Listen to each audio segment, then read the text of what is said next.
اس لیے ایسی چیزوں کو بت پرستی کی علامت سمجھتا ہوں، لیکن میں انکار کر کے اس مخلص عورت کا دل دکھانا نہیں چاہتا تھا، اور پھر مارے خوف اور گھبراہٹ کے اس بیچاری کی حالت قابل رحم تھی۔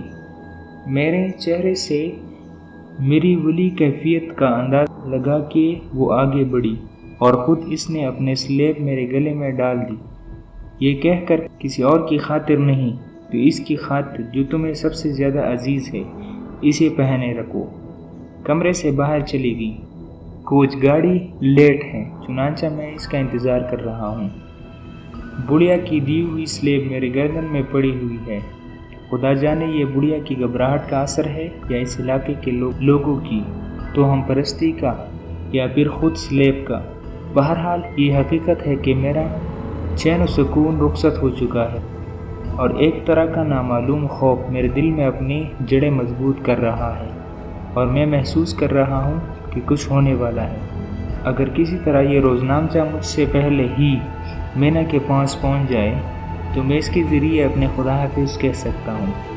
5 مئی کیسے ڈرکیولا۔ صبح صادق ہلکی اور خوشگوار روشنی غائب ہو چکی ہے۔ افق مشرق سے سورج کا سرخ گولا جھانکنے لگا ہے۔ افق سے جیسے لگے ہوئے سیاہ دانے دار دبے سے نظر آ رہا ہے۔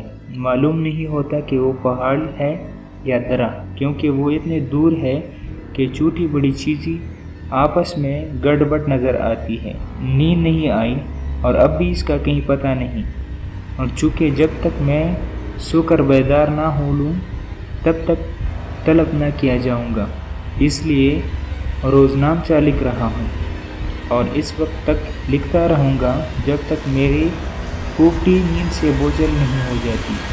میں بہت سی عجیب اور ناقابل فہم باتیں بیان کرنے والا ہوں، چنانچہ وہ لوگ جو کبھی میرے اس روزنامچے کا مطالعہ کرے یہ نہ خیال کرے کہ میں نے رات کو لکیل غذا کھائی تھی، اس لیے بدہضمی کے باعث مجھے ایسی عجیب باتیں معلوم ہوئی۔ میں مناسب سمجھتا ہوں کہ رات کے کھانے کی تفصیل بیان کر دوں تاکہ ان لوگوں کو جو میرا روزنامچہ پڑھے اطمینان سے ہو جائے کہ میں ہوش و حواس میں تھا۔ اس رات کھانے میں بٹا ہوا گوشت تھا جو پیاز میں پکایا گیا تھا اور جس پر حسب معمول سرخ مرچیں چھڑکی گئی تھی۔ اس کھانے کو یہاں رابرا سیڈ کہتے ہیں۔ مشروب میں یہاں کی خاص الخاص چیز ایک شراب تھی، گولڈن میڈیاس، جس کی تلخی بہت دیر تک میری زبان پر موجود رہی۔ میں نے اس شراب کے صرف 2 جام پیے تھے، اس لیے میں نشے میں بھی نہ تھا۔ چنانچہ میں نے جو کچھ بھی دیکھا وہ حقیقت، وہم یا خواب نہ تھا۔ جب میں گاڑی میں سوار ہوا تو کوچوبیان اپنی مخصوص جگہ پر موجود نہ تھا۔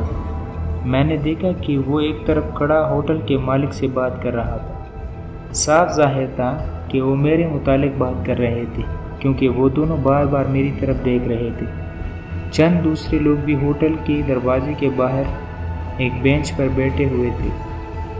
اٹھ کر ان دونوں کے قریب جا کر کھڑے ہوئے اور ان کی باتیں سننے اور سر ہلا کر کچھ کہنے لگا۔ بعضوں نے میری طرف دیکھا، اس کی آنکھوں میں ہمدردی اور رحم کی جھلک تھی، مجھے جیسے میں مقتل کی طرف جا رہا ہوں۔ میں ان لوگوں کی آوازیں سن سکتا تھا اور عجیب لفظ میرے کانوں میں پڑ رہے تھے۔ چونکہ اس کے گروہ کا ہر آدمی مختلف زبان بولتا تھا، اس لیے میں جو الفاظ سن رہا تھا وہ بھی مختلف قبیلوں کے تھے۔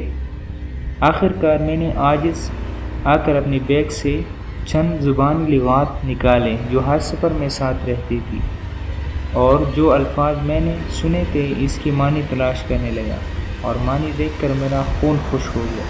مثلاً ایک آدمی نے لفظ آرڈاک کہا تھا، جس کے معنی ہے شیطان، اور پھر گول یعنی جہنم، آسٹریا گوشیا بامانی ڈائن، اور پھر 2 لفظ درد لوک اور دل کو سلاکی، یہ دونوں لفظ جن کے ایک سلواکی اور دوسرا ساردبانی زبان کا ہے، ہم معنی ہے، اور لغات اس کے یہ معنی بتاتی ہے: بیڑیا خون پینے والا، وہ بھوت جو رات کو کمر سے نکلتا ہے، خبیث ویمپائر۔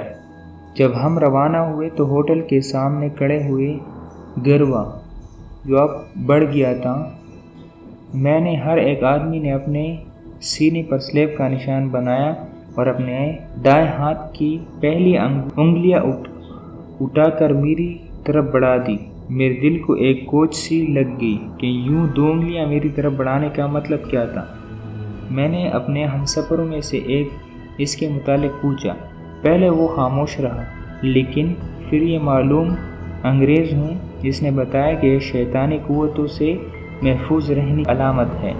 اس نے مزید کہا کہ ان لوگوں کو خوف ہے کہ شیطانی قوتیں میری پیچھے لگی ہوئی ہے، اس لیے انہوں نے اپنے دائیں ہاتھ کی پہلی 2 انگلیاں اٹھا کر میری طرف بڑھا دی کہ میں ان قوتوں سے محفوظ رہوں۔ اپنے ہمسفر کی اس تشریح نے میری بے چینی میں اضافہ کر دیا۔ وہاں سے جاتے وقت میں نے جو منظر دیکھا اسے عمر بھر نہ بھولوں گا۔ ہوٹل کے دروازے پر خوفزدہ لوگوں کا ایک ہجوم کھڑا اپنے سلیب پر نشان بنا رہا تھا اور ہر آدمی اپنے دائیں ہاتھ کی 2 انگلیاں اٹھا کر میری طرف اشارہ کر رہا تھا۔ ان کے چہرے کا رنگ سفید ہو رہا تھا اور آنکھوں میں رحم و تعاطف کی جھلک تھی، جیسے وہ مجھے کسی عزیز کی پھانسی کے تختے کی طرف جاتا دیکھ رہے ہوں۔ اور پھر ہمارے کھوجبیان نے، جس کا نام گوزا تھا اور جو سفید ڈھیلا پاجامہ پہنے ہوئے تھے، اپنے 4 چھوٹے قد کے گھوڑوں کو ٹھکا کر سڑک سے چابک بجایا اور جھٹکے سے ساتھ گاڑی چل پڑی۔ اور جب گاڑی آگے نکل گئی اور لوگوں کا خوف و ہجوم نظر سے اوجھل ہو گیا تو میں کچھ بھول کر راستے خوبصورت مناظر میں کھو گیا۔ اگر وہ سب زبانیں جو میرے ہمسفر بول رہے تھے بول اور سمجھ سکتا تو یہ سفر بے حد دلچسپ ثابت ہوتا۔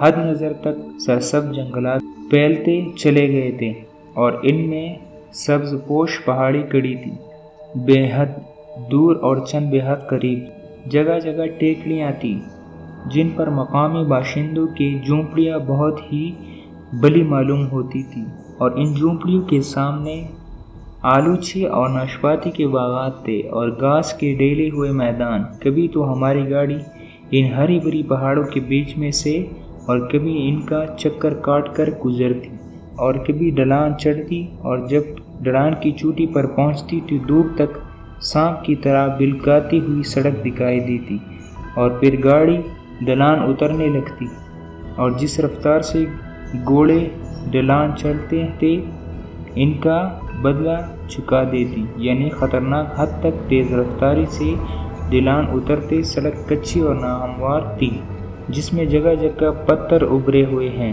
لیکن کھوجبان کسی بھی طرح کے حادثات کا خیال کیے بغیر اپنے 4 چھوٹے قد کے گھوڑوں کو سرپٹ بھگا رہا تھا۔ میں اس کی اس مجنونہ ناعجلت کی وجہ نہ سمجھ سکا۔ بہرحال وہ اپنے مسافر کو جلد از جلد بارگو پالم پہنچا دینا چاہتا تھا، لیکن کیوں؟ کیا وہاں مسافروں کی اور خود کھوجبیان کی محبوبہ ان کی منتظر تھی، یا رات کو راستے میں لیٹ جانے کا خوف تھا؟ وجہ کچھ بھی ہو، بہرحال گھوڑوں کو سرپٹ دوڑا رہا تھا، وہ بھی ایسے سنگلاخ اور ناہموار سڑک پر جہاں گاڑی کو الٹتے دیر نہ لگے۔ مجھے بتایا گیا کہ موسم سرما میں یہ سڑک اتنی خراب نہیں ہوتی، لیکن پچھلی برف باری کے بعد اب تک چونکہ اس کی مرمت نہیں کی گئی ہے، اس لیے سڑک ایسی خراب اور تکلیف دہ ہے۔ سبز-پوش پہاڑیوں اور پھولوں کے باغات پیچھے چھوٹ گئے تھے اور اب سڑک کے دائیں بائیں سرفلک درخت کھڑے تھے۔ یہ نشیہی جنگلات کا خطہ ہے۔ جنگل گھنا ہے اور درخت گنجان۔ دھوپ چن چن کر نیچے آتی ہے اور درختوں کے نیچے ہلکے نیلا اجلا پھیلا ہوتا ہے۔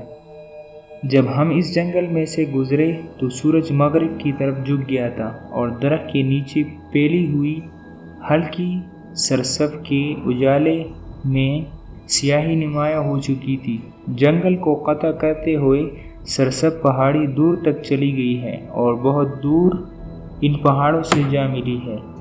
جنگل کی چوٹیوں پر برف نظر آ رہی ہے اور ان سرسب پہاڑوں کی چوٹیوں پر چشمے آبشار کی پانی کو سیال ہونے میں تبدیل کر رہی ہے۔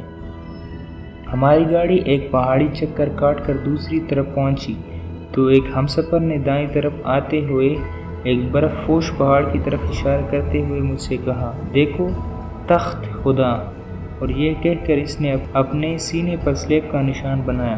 پہلے تو میں سمجھ نہ سکا کہ پہاڑ کی اس چوٹی کو تخت خدا کیوں کہتے ہیں، لیکن جلد ہی دوسری مسافر کی طرف دیکھا اور مسکرا کر اضافہ کیا، اور جناب اس سے پہلے کہ آج رات آپ اپنے بستر پر دراز ہوں، آپ پر بہت کچھ گزر چکی ہوگی۔